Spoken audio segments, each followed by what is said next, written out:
కృష్ణ మాదిగ గారు ఓపుకుని చూసి నేర్చుకోండి. మాదిగ దండారు వచ్చి ఎలా నడిపించాడు 30 సంవత్సరాలు ఒంటి చేత్తో ఎన్నో ప్రభుత్వాలు ఎంఆర్పిషన్ లేకుండా చేయాలని చూశాయి. ఈరోజు కేసీఆర్ ప్రభుత్వం కాలగర్భంలో తెలిసిపోయింది. జగన్మోహన్ రెడ్డి ప్రభుత్వం భూస్థాపితం అయిపోయింది. ఆలోచన చేయండి. కేవలం మాదిగల ఓట్లతో మొన్న జరిగిన ఎలక్షన్లో వైఎస్ఆర్ కాంగ్రెస్ పార్టీ గాల్లో కలిసిపోయింది. మళ్ళీ ఎప్పటికీ ఆంధ్ర రాష్ట్రం తిరిగి పునర్జయించడానికి నేను మాటిస్తాను. రాజోల నుంచి రాజోలు గడ్డ నుంచి చెప్తున్నాను. జగన్మోహన్ రెడ్డి మాదిగిని అవమానించావు, మా అక్క శ్రీదేవి గారి కుటుంబాన్ని ఇబ్బంది పెట్టావు. నేను ఎప్పటికీ ముఖ్యమంత్రి కాను ఈ రాష్ట్రంలో.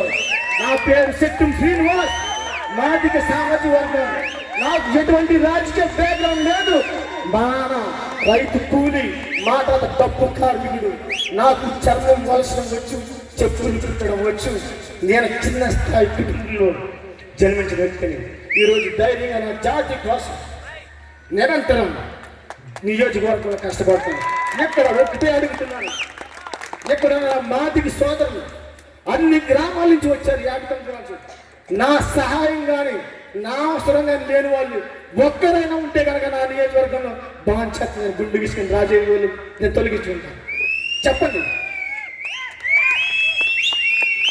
ప్రతి ఇంటికి వచ్చాను. ఎన్డీఏ ప్రభుత్వాన్ని గెలిపించమని అడిగాను. చేతులు పెట్టి దండం పెట్టాను. ప్రధాన లక్ష్యం ఏబిసిడి సాధిద్దాం. మన భావి తరాల భవిష్యత్తు 100 సంవత్సరాలు పిల్లల భవిష్యత్తు బాగుంటుంది. జగన్మోహన్ రెడ్డి ముఖ్యమంత్రి అయితే మాదిగ జాతికి ఉరిగేది ఏం లేదని ప్రతి ఇంటికి చెప్పి ఓటు వేయించుకునే బాధ్యత మీద తీసుకున్నాం. 40,000 మెజార్టీ దేవరప్రసాద్ గారిని గెలిపించాం. ఇదే డయాస్ మీద చెప్పాను. ఎలక్షన్ ముందు రాజోలు మాదే, రాష్ట్రం మాదే. ఇక్కడ గొల్లపల్లి గుళ్ళ అయిపోతున్నాడు. రాపాక ఏ పాక లేకుండా పోతున్నాడు చెప్పాను. నా ఫేస్బుక్లో ఉంటుంది, నా సోషల్ మీడియాలో ఉంటుంది, చూసుకోండి. ఎలక్షన్ ముందు నా రోజుల్లో చెప్పాను. మనిషికి ఓర్పు, సహనం, పట్టుదల ఉండాలి. మాదిగరికి మరీ ముఖ్యంగా ఉండాలి. మాదిగలు ఈరోజు చాలామంది డబ్బున్న వాళ్ళు ఉన్నారు. గల్ఫీల్లో డబ్బులు సంపాదించుకున్నారు. ఎవరో ఆకలితో లేదు. కానీ జాతి ఒకళ్ళు బాగుపడితే పక్కోళ్ళు వాళ్ళు ఎలా ఎనగదొక్కేలా అని ఎదురు చూస్తాను. ప్రధానంగా నేను ఒక సర్వే చేశాను. అంబేద్కర్ కోనసీమ జిల్లాలో, ఉమ్మడి తూర్పుగోదావరి జిల్లాలో 3 అసెంబ్లీ స్థానాలు రాజోలు, పి గన్నవరం, అమలాపురం పార్లమెంట్ పరిధి. ఈ స్థానాలకి 75 సంవత్సరాల స్వతంత్ర భారతదేశంలో ఇక్కడెక్కడ కూడా ఎమ్మెల్యే స్థానాలు కేటాయించలేదు. చాలాసార్లు మేము పవన్ కళ్యాణ్ గారిని కలిసాం, చంద్రబాబు నాయుడు గారిని కలిసాం, రిప్రజెంటేషన్ ఇచ్చాం.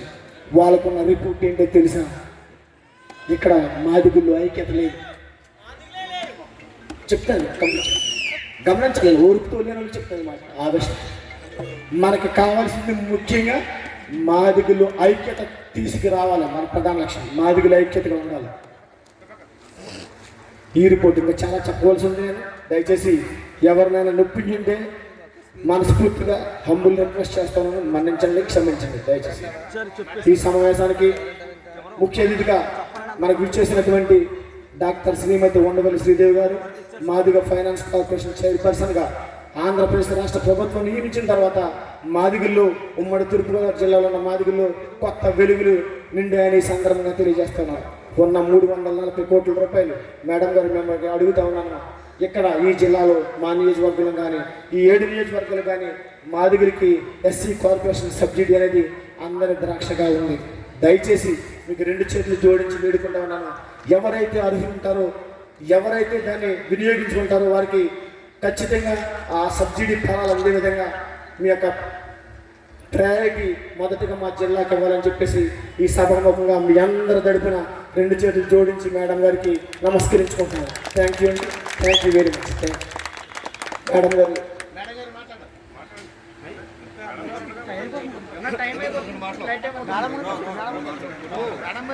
మేడం గారికి దయచేసి ఒక్కొక్క నిమిషం మాట్లాడండి. సమయం 4:30 అయిపోయింది.